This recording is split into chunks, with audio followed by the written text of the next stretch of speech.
Hello guys, myself doctor Yash. आज अपन discuss करेंगे important question for Rajasthan medical officer exam और एफएमजी एग्जाम के लिए। अब फर्स्ट क्वेश्चन है, gas geyser was being used in a apartment, small apartment है। The occupant of flat was a 24-year-old guy who was found dead in the apartment with cherry red spot discoloration of his lips. What is the hypoxia that causes his death. ये पूछा है कैसे type का hypoxia है जिसकी वजह से death हुई है पेशेंट की। अब जो चेरी रेड डिस्कलरेशन मिलता है वो कौन से टाइप की पॉइजनिंग में दिखता है। चेरी रेड डिस्कलरेशन, ये फोरेंसिक का क्वेश्चन है, बहुत important. Cherry red discolouration of lips कहाँ पर मिलता है? ये मिलता है कार्बन मोनोऑक्साइड पॉइजनिंग में। और क्या हिंट है इस क्वेश्चन में जो डिनोट कर रहे हैं कार्बन मोनोऑक्साइड पॉइजन को? इसमें लिखा हुआ है गैस गीजर। कई लोग क्या करते हैं, इलेक्ट्रिसिटी बचाने के लिए गैस गीजर का यूज़ करते हैं, जो कि बहुत खतरनाक होता है। गैस गीजर अगर स्मॉल अपार्टमेंट है, इसकी वजह से क्या होता है, कार्बन मोनोऑक्साइड का लेवल इंक्रीज हो जाता है। और अपन को पता है कार्बन मोनोऑक्साइड की एफिनिटी, विथ हीमोग्लोबिन 100,000 टाइम्स ज़्यादा होती है ऑक्सीजन से। कार्बन मोनोऑक्साइड की एफिनिटी 1000 टाइम्स ज़्यादा होती है हीमोग्लोबिन से बाइंड करने की। समझ में आ रहा है? अब इसकी वजह से क्या होगा, जितना भी हीमोग्लोबिन है उसके ऊपर कार्बन मोनोऑक्साइड आकर बाइंड कर जाएगी। अब जब कार्बन मोनोऑक्साइड बाइंड कर जाएगी हीमोग्लोबिन पे, जितना भी हीमोग्लोबिन है, तो हीमोग्लोबिन से ऑक्सीजन बाइंड नहीं कर पाएगी। अब हीमोग्लोबिन से ऑक्सीजन बाइंड नहीं कर पाएगी तो टिश्यू के पास ऑक्सीजन कम जाएगी। जिसकी वजह से क्या होगा, हाइपोक्सिया।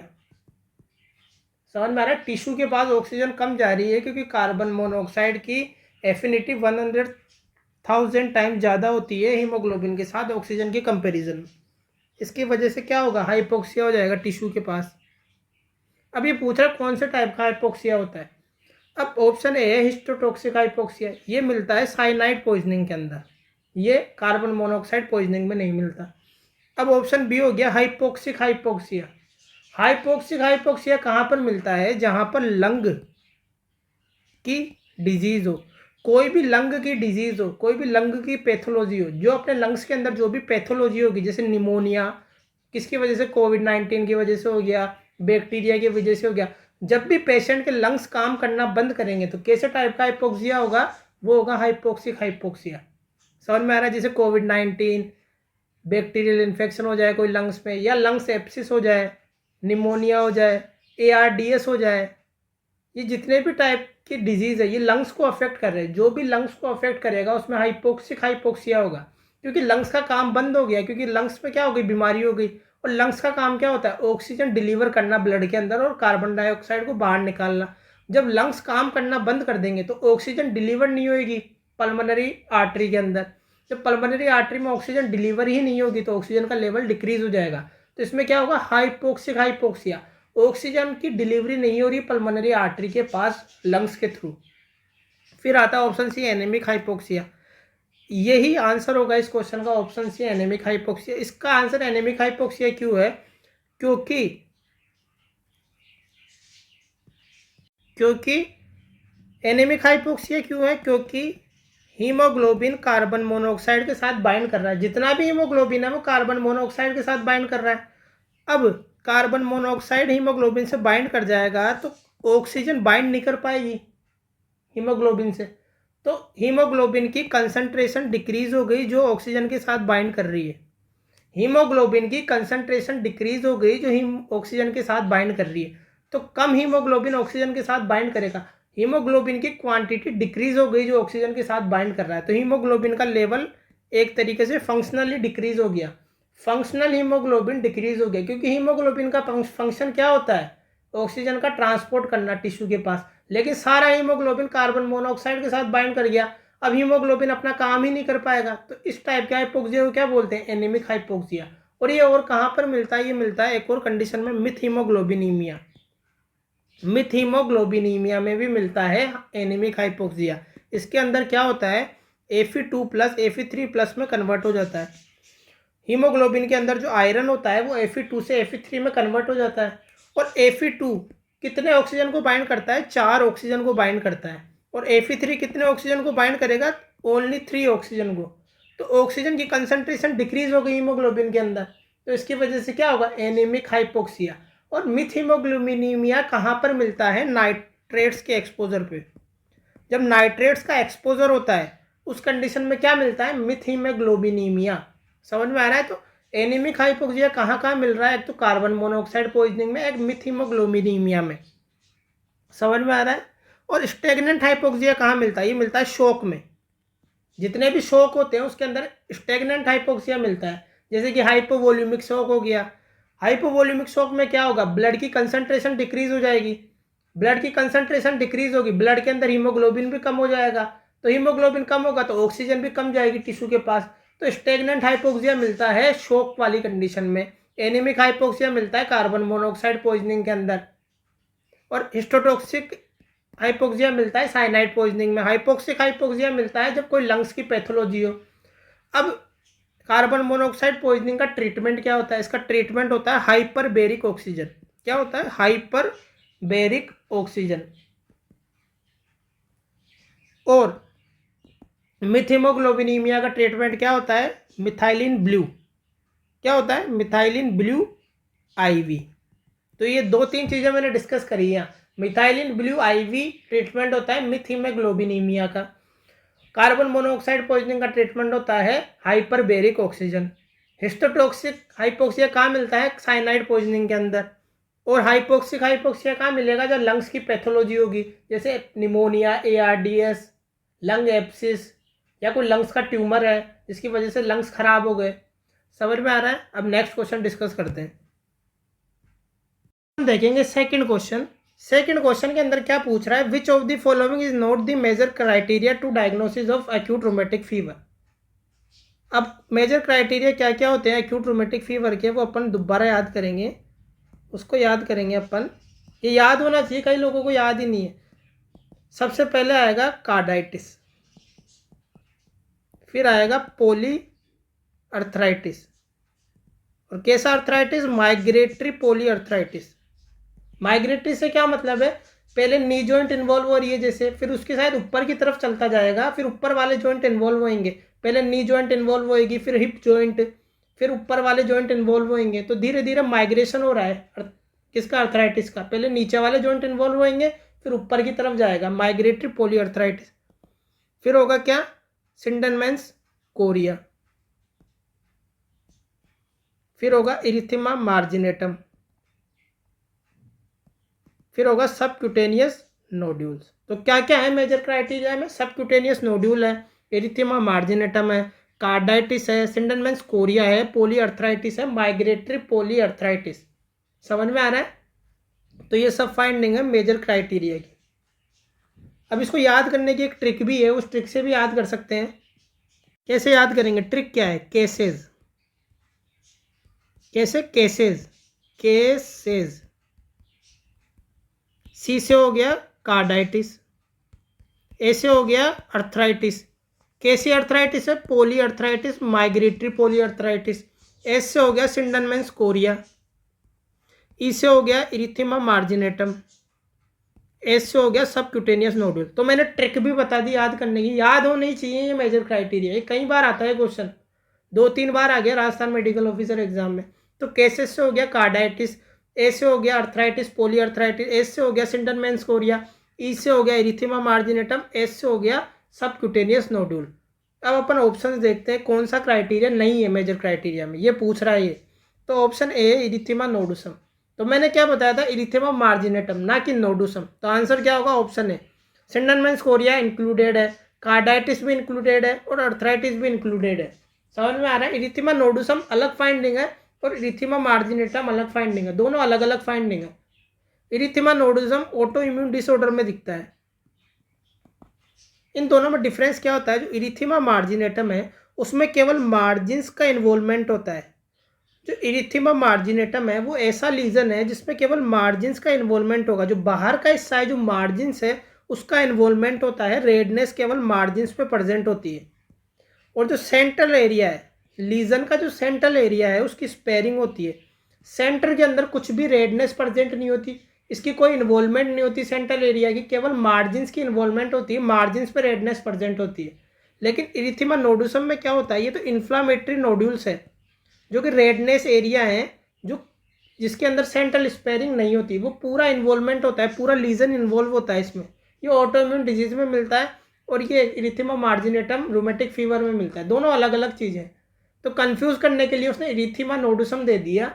कई बच्चे इरिथेमा नोडुसम को मान लेंगे मेजर क्राइटेरिया में, लेकिन वो नहीं आता। मेजर क्राइटेरिया में इरिथेमा मार्जिनेटम आता है। समझ में आ रहा है? अब माइनर क्राइटेरिया में क्या क्या आते हैं? मेजर तो पढ़ लिया, अब माइनर भी देख लेते हैं। माइनर को याद करने की ट्रिक क्या है? ये हो गई फ्रेप। क्या है? फ्रेप। इसमें आएगा फीवर, यानी कि पायरेक्सिया एफ से।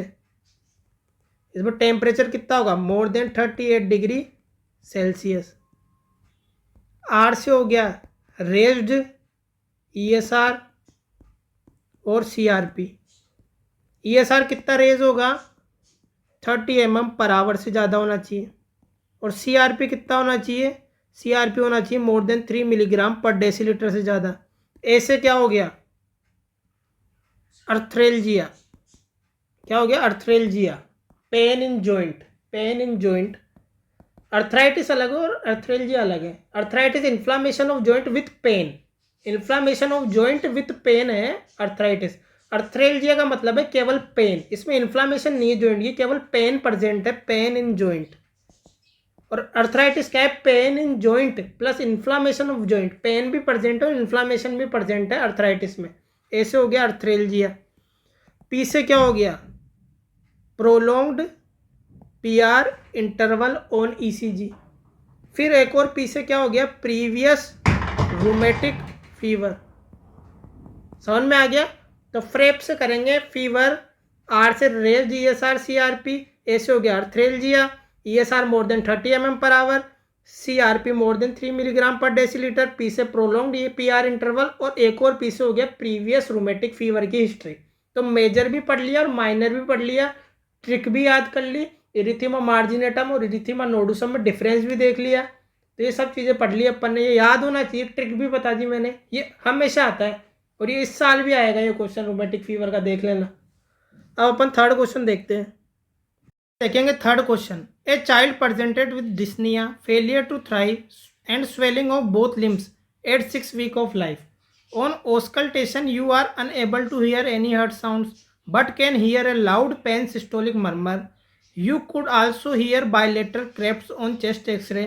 There is cardiomegaly, pulmonary plethora. What is your diagnosis? अब इसके अंदर जो पॉइंट आउट करने वाली चीज़ है वो ये है कि पेन सिस्टोलिक मर्मर मिल रहा है, और पेन सिस्टोलिक मर्मर केवल 3 कंडीशन में मिलता है: ventricular septal defect, mitral regurgitation और ट्राइकस्पिड रिगर्जिटेशन। साथ में ट्राइकस्पिड रिगर्जिटेशन में एक और फाइंडिंग मिलती है जेवीपी के अंदर, एब्सेंट एक्स डिसेंट। और अगर सीवियर ट्राइकस्पिड रिगर्जिटेशन हो गई, उसके अंदर क्या मिलेगी? CV wave. ये भी याद करने वाली चीज़ है कि ट्राइकस्पिड रिगर्जिटेशन में एक तो पेन सिस्टोलिक मर्मर मिलता है, साथ में जेवीपी की फाइंडिंग में एब्सेंट एक्स डिसेंट, और अगर सीवियर माइट्रल रिगर्जिटेशन है तो उसमें सीवी वेव प्रेजेंट होगी, सीवी वेव। समझ में आ रहा है? अब ऑप्शन देखते हैं। एट्रियल सेप्टल डिफेक्ट, इसके अंदर पेन सिस्टोलिक मर्मर नहीं मिलता, इसके अंदर केवल कौन सा मर्मर मिलता है? Ejection systolic murmur. Ventricular septal defect में पेन सिस्टोलिक मर्मर मिलता है। पेटेंट डक्टस आर्टेरियोसिस में इसके अंदर भी नहीं मिलता, इसके अंदर क्या मिलता है? कौन सा मर्मर मिलता है पेटेंट डक्टस आर्टेरियोसिस में? इसमें मिलता है कंटिन्यूअस मर्मर, जिसको बोलते हैं मशीनरी मर्मर। कंटिन्यूअस मर्मर का मतलब क्या होता है कि ये मर्मर डायस्टोल में भी प्रेजेंट होगा और सिस्टोल में भी प्रेजेंट होगा, दोनों फेज ऑफ कार्डियक साइकिल में प्रेजेंट होगा, डायस्टोल फेज में भी प्रेजेंट होगा और सिस्टोल फेज में भी प्रेजेंट होगा। और वेंट्रिकुलर सेप्टल डिफेक्ट का मर्मर केवल सिस्टोल में प्रेजेंट होगा, पेन सिस्टोलिक मर्मर सिस्टोल की पूरी साइकिल में मर्मर प्रेजेंट होगा, और मशीनरी मर्मर कंटिन्यूअस मर्मर दोनों फेज में प्रेजेंट होगा। अब आता है फेलोस टेट्रोलॉजी, इसके अंदर कौन सा मर्मर मिलता है? Due to pulmonary stenosis. Pulmonary stenosis की वजह से इसमें कौन सा मर्मर मिलता है? इसमें मिलता है loud ejection systolic murmur. Loud ejection systolic murmur मिलता है किसमें? फेलोस टेट्रोलॉजी में, ड्यू टू पल्मोनरी स्टेनोसिस। इसमें क्या क्या चीज़ें मिलती है फेलोस टेट्रोलॉजी में? राइट वेंट्रिकल की हाइपरट्रोफी मिलेगी, पल्मोनरी स्टेनोसिस मिलेगा पल्मोनरी वाल्व का, और क्या मिलेगा, वेंट्रिकुलर सेप्टल डिफेक्ट भी मिलेगा, और साथ में ओवर राइडिंग ऑफ अयोटा। ये 4 चीज़ें मिलती है, right ventricular hypertrophy, pulmonary valve stenosis, ventricular septal defect, overriding of aorta. और इसके अंदर संट किस साइड होता है, कौन सी साइड में संट होगा, ब्लड कहाँ से कहाँ जाएगा, इसमें जाएगा राइट साइड से लेफ्ट साइड में ब्लड जाएगा, राइट साइड से लेफ्ट साइड में ब्लड जाएगा, यानी कि राइट वेंट्रिकल से लेफ्ट वेंट्रिकल की तरफ ब्लड जाएगा। ऐसा क्यों होता है, नॉर्मली तो लेफ्ट वेंट्रिकल ज़्यादा पावरफुल होता है, तो ब्लड तो लेफ्ट से राइट में जाना चाहिए ना। जैसे वेंट्रिकुलर सेप्टल डिफेक्ट में ब्लड कहाँ से कहाँ जाता है, लेफ्ट साइड से राइट साइड में, लेफ्ट वेंट्रिकल से राइट वेंट्रिकल में जाता है वेंट्रिकुलर सेप्टल डिफेक्ट में। लेकिन इसमें ऐसा क्यों होता है टेट्रोलॉजी ऑफ फेलेट में, क्योंकि इसमें राइट वेंट्रिकल की हाइपरट्रोफी होती है, तो राइट वेंट्रिकल ज़्यादा स्ट्रॉन्ग हो जाएगा लेफ्ट वेंट्रिकल से, इसलिए ब्लड टेट्रोलॉजी ऑफ फेलेट में राइट वेंट्रिकल से लेफ्ट वेंट्रिकल की तरफ जाता है, और नॉर्मल वेंट्रिकुलर सेप्टल डिफेक्ट में लेफ्ट से राइट की तरफ जाता है। तो अगर वो राइट से लेफ्ट की तरफ जाएगा ब्लड, तो पल्मोनरी सर्कुलेशन में ब्लड कम जाएगा, क्योंकि राइट वेंट्रिकल से ही तो ब्लड पल्मोनरी सर्कुलेशन में जाता है थ्रू थ्रू पल्मोनरी आर्टरी। तो राइट वेंट्रिकल में ब्लड कम है क्योंकि वो राइट से लेफ्ट में जा रहा है, तो पल्मोनरी आर्टरी में ब्लड कब जाएगा, तो पल्मोनरी एडिमा कभी भी प्रेजेंट नहीं होती, पल्मोनरी एडिमा कभी भी प्रेजेंट नहीं होती टेट्रोलॉजी ऑफ फेलेट में। और क्वेश्चन में लिखा हुआ है pulmonary oedema bilateral crepts in the lungs on chest X ray. Crept सुनाई दे रहे, क्रेप्ट्स कब सुनाई देते हैं, जब पल्मोनरी एडिमा प्रेजेंट हो। लेकिन टेट्रोलॉजी ऑफ फेलेट में संट कहाँ से कहाँ है, राइट वेंट्रिकल से लेफ्ट की तरफ ब्लड जा रहा है, तो राइट वेंट्रिकल में ब्लड कम है, कम ब्लड जाएगा लंग्स में, तो पल्मोनरी एडिमा होगी ही नहीं किसके अंदर, टेट्रोलॉजी ऑफ फेलेट में। लेकिन वेंट्रिकुलर सेप्टल डिफेक्ट में क्या है, ब्लड कहाँ से कहाँ जा रहा है, लेफ्ट साइड से राइट साइड की तरफ जा रहा है ब्लड। अब राइट साइड की तरफ ब्लड ज़्यादा जाएगा तो ज़्यादा ब्लड लंग्स में जाएगा थ्रू पल्मोनरी आर्टरी, तो पल्मोनरी एडिमा प्रेजेंट होगी वेंट्रिकुलर सेप्टल डिफेक्ट में, ना कि टेट्रोलॉजी ऑफ फेलेट में। क्योंकि टेट्रोलॉजी ऑफ फेलेट में राइट वेंट्रिकल की हाइपरट्रोफी हो जाती है, तो वो लेफ्ट वेंट्रिकल से ज़्यादा स्ट्रॉन्ग हो जाएगा, तो ब्लड राइट वेंट्रिकल से लेफ्ट की तरफ जाएगा। इसलिए इसका आंसर वेंट्रिकुलर सेप्टल डिफेक्ट है, क्योंकि वेंट्रिकुलर सेप्टल डिफेक्ट में ही पल्मोनरी एडिमा होगी और पेन सिस्टोलिक मरमर होगा। ये दोनों फाइंडिंग मिलेगी, पल्मोनरी एडिमा और पेन सिस्टोलिक मरमर। समझ में आ रहा है, टेट्रोलॉजी ऑफ फेलेट में इजेक्शन सिस्टोलिक मरमर मिलेगा और पल्मोनरी एडिमा एब्सेंट होगी। समझ में आ रहा है। अब नेक्स्ट क्वेश्चन देखते हैं गाइस, अपन देखेंगे fourth question, which one of the following is a cause of you volaemic hyponatraemia.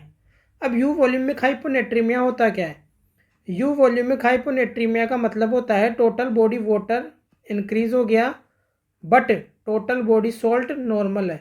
इसके अंदर टोटल बॉडी वाटर इंक्रीज हो जाता है और टोटल बॉडी सॉल्ट नॉर्मल रहता है।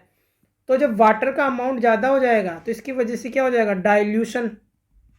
डाइल्यूशन हो जाएगा सॉल्ट का और सोडियम का, उसकी वजह से क्या हो जाएगा, हाइपोनेट्रीमिया ड्यू टू डाइल्यूशन हो गया, ज़्यादा पानी इकट्ठा हो गया बॉडी के अंदर, उसकी वजह से डाइल्यूशन हो गया सॉल्ट और सोडियम का, जिसकी वजह से हाइपोनेट्रीमिया हो गया।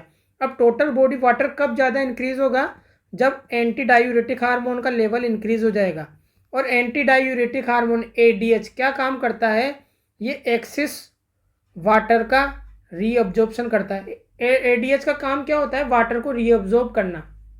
अब जब वो वाटर को रीअब्जॉर्ब करेगा तो उसकी वजह से टोटल बॉडी वाटर इंक्रीज हो जाएगा। अब ADH का लेवल कौन कौन सी कंडीशन में इंक्रीज होता है, एक मोस्ट कॉमन कॉज क्या है इसका, SIADH में क्या होता है, syndrome of inappropriate ADH secretion, syndrome of inappropriate anti diuretic hormone secretion. इसके अंदर क्या होता है कि ADH का लेवल इंक्रीज होता है। अब इस SIADH के अलग अलग कोज होते हैं, जैसे कि ओट सेल कैंसर। जो ओट सेल कैंसर के सेल्स हैं वो क्या सीक्रेट करेंगे, ADH हार्मोन। जब भी किसी पेशेंट को ओट सेल कैंसर होता है तो वो ओट सेल कैंसर के जो सेल्स हैं वो ADH हार्मोन को सीक्रेट करते हैं। या इसका एक और कारण हो सकता है सेरिब्रल टॉक्सोप्लाज्मोसिस। ये सेरिब्रल टॉक्सोप्लाज्मोसिस किस में मिलता है, most commonly HIV positive ads patient के अंदर मिलता है, ये मोस्ट कॉमन सेरिब्रल टॉक्सोप्लाज्मोसिस। इसके अंदर ADH का लेवल इंक्रीज हो जाता है, जिसकी वजह से टोटल बॉडी वाटर बहुत ज़्यादा इंक्रीज हो जाएगा, जिसकी वजह से डाइल्यूशन हो जाएगा सोडियम और सोल्ट का, जिसकी वजह से डाइल्यूशनल हाइपोनेट्रीमिया, जिसको क्या बोलते हैं, यू वॉल्यूमिक हाइपोनेट्रीमिया, जिसके अंदर टोटल बॉडी वाटर इंक्रीज होता है, टोटल बॉडी सॉल्ट नॉर्मल होता है। तो एक कारण तो हो गया इसका SIADH यू वॉल्यूमिक हाइपोनेट्रीमिया का। एक क्या होता है पोस्ट ऑपरेटिव IV फ्लूइड। जब किसी पेशेंट को ऑपरेशन के बाद में रिकवरी के लिए वार्ड के अंदर रखा जाता है फॉर फास्टर रिकवरी, वार्ड के अंदर जब रखा जाता है तो उसको एक्सिस के अंदर IV फ्लूइड दिए जाते हैं ताकि वो रिकवर जल्दी से कर जाए। उसको एक्सिस के अंदर IV फ्लूइड दे दिए जाते हैं रिकवरी के लिए ताकि वो रिकवर जल्दी कर जाए। लेकिन इसकी वजह से क्या होता है टोटल बॉडी वाटर ज़्यादा इंक्रीज हो जाता है टोटल बॉडी सोल्ट से, जिसकी वजह से यू वॉल्यूमिक हाइपोनेट्रीमिया हो जाता है। Post operative IV fluid use in axis amount, एक ये कारण हो गया इसका। एक हो गया इंड्योरेंस स्पोर्ट। इंड्योरेंस स्पोर्ट भी इसका एक कारण है। जैसे मान लो कोई मैराथन रनर है, वो रनिंग करके आया है तो उसके अंदर किसका लॉस हो गया टोटल बॉडी, इसके अंदर वाटर का लॉस भी हो गया और सोल्ट का लॉस भी हो गया। अब जब वो रेस करके मैराथन रेस कंप्लीट करके आएगा तो वो क्या करेगा एक्सिस के अंदर वाटर का कंजम्पशन कर लेगा, ज़्यादा अमाउंट में पानी पी जाएगा क्योंकि उसको प्यास लग रही है तो ज़्यादा पानी पी जाएगा, जिसकी वजह से टोटल बॉडी वाटर तो इंक्रीज हो जाएगा लेकिन उस पानी के अंदर सोल्ट नहीं है तो सोल्ट इंक्रीज नहीं होगा, तो सोल्ट का लेवल तो उतना ही रहेगा लेकिन टोटल बॉडी वाटर ज़्यादा हो जाएगा, जिसकी वजह से क्या हो जाएगा यू वॉल्यूमिक हाइपोनेट्रीमिया। तो जब भी कोई मैराथन रनर आए आपके पास तो आप उसको केवल पानी नहीं दोगे, पानी के साथ में सोल्ट भी मिला के दोगे, क्योंकि अगर वो ज़्यादा पानी पी जाएगा तो टोटल बॉडी सोल्ट तो उतना ही रहेगा लेकिन टोटल बॉडी वाटर ज़्यादा इंक्रीज होने की वजह से हाइपोनेट्रीमिया हो जाएगा। तो मैंने क्या क्या कारण बताए, एक SIADH बताया, एक बताया पोस्ट ऑपरेटिव IV फ्लूइड ज़्यादा अमाउंट में दिया जाए, एक बताया इंड्योरेंस स्पोर्ट मैराथन रनर का केस हो सकता है, एक और कारण होता है मोस्ट इंपॉर्टेंट हाइपोथायरॉयडिज्म जिसमें थायराइड का लेवल डिक्रीज होता है। अब ये सब कारण है इसके यू वॉल्यूमिक हाइपोनेट्रीमिया के। अब ऑप्शन बी देखो syndrome of inappropriate ADH secretion, ये किसका कारण होता है यू वॉल्यूमिक हाइपोनेट्रीमिया का। सेरिब्रल सोल्ट वेस्टिंग सिंड्रोम, ये किसका कारण होता है, ये कारण होता है हाइपोवॉल्यूमिक हाइपोनेट्रीमिया का। इसके अंदर क्या होता है सेरिब्रल सोल्ट वेस्टिंग सिंड्रोम में BNP का लेवल इंक्रीज हो जाता है। BNP का लेवल इंक्रीज होगा, ये क्या करेगा, ये करेगा सोल्ट का लॉस ऑफ सोल्ट विया किडनी के थ्रू क्या करेगा सोल्ट का एक्सक्रीशन करा देगा, साथ में वाटर का लॉस भी कराएगा। जब भी सोल्ट का एक्सक्रीशन होगा तो साथ में वाटर का एक्सक्रीशन भी होगा, किसके अंदर सेरिब्रल सोल्ट वेस्टिंग सिंड्रोम में, जिसके अंदर टोटल बॉडी सोल्ट भी डिक्रीज हो रहा है साथ में टोटल बॉडी वाटर भी डिक्रीज हो रहा है, दोनों डिक्रीज हो रहा है। तो सेरिब्रल सोल्ट वेस्टिंग सिंड्रोम किसका एग्जाम्पल है, ये है हाइपोवॉल्यूमिक हाइपोनेट्रीमिया। नेफ्रोटिक सिंड्रोम किसका एग्जाम्पल है, हाइपर वॉल्यूमिक हाइपोनेट्रीमिया का एग्जाम्पल है नेफ्रोटिक सिंड्रोम। समझ में आ रहा है, इसके अंदर क्या किसका लेवल इंक्रीज हो जाएगा ड्यू टू एक्सिस एल्डोस्टेरोन, इसके अंदर एल्डोस्टेरोन का लेवल इंक्रीज हो जाएगा और एल्डोस्टेरोन क्या करेगा सोडियम के साथ साथ वाटर का रीअब्जॉर्प्शन भी कराएगा। एल्डोस्टेरोन क्या करता है इनेक सोडियम चैनल होता है, इनेक सोडियम चैनल पे एक्ट करता है जिसके थ्रू वाटर को भी रीअब्जॉर्ब कराता है और सोल्ट को भी रीअब्जॉर्ब कराता है। लेकिन ADH क्या करता है केवल वाटर का रीअब्जॉर्प्शन कराता है, सोल्ट का रीअब्जॉर्प्शन नहीं कराता। लेकिन एल्डोस्टेरोन दोनों का रीअब्जॉर्प्शन इंक्रीज कराता है, सोल्ट और वाटर, जिसकी वजह से हाइपर वॉल्यूमिक हाइपोनेट्रीमिया होता है। इसका कारण क्या है nephrotic syndrome, congestive heart failure, ascites, CKD, ये किसके कारण है हाइपर वॉल्यूमिक हाइपोनेट्रीमिया। और SIADH किसका कारण है यू वॉल्यूमिक हाइपोनेट्रीमिया। समझ में आ गया।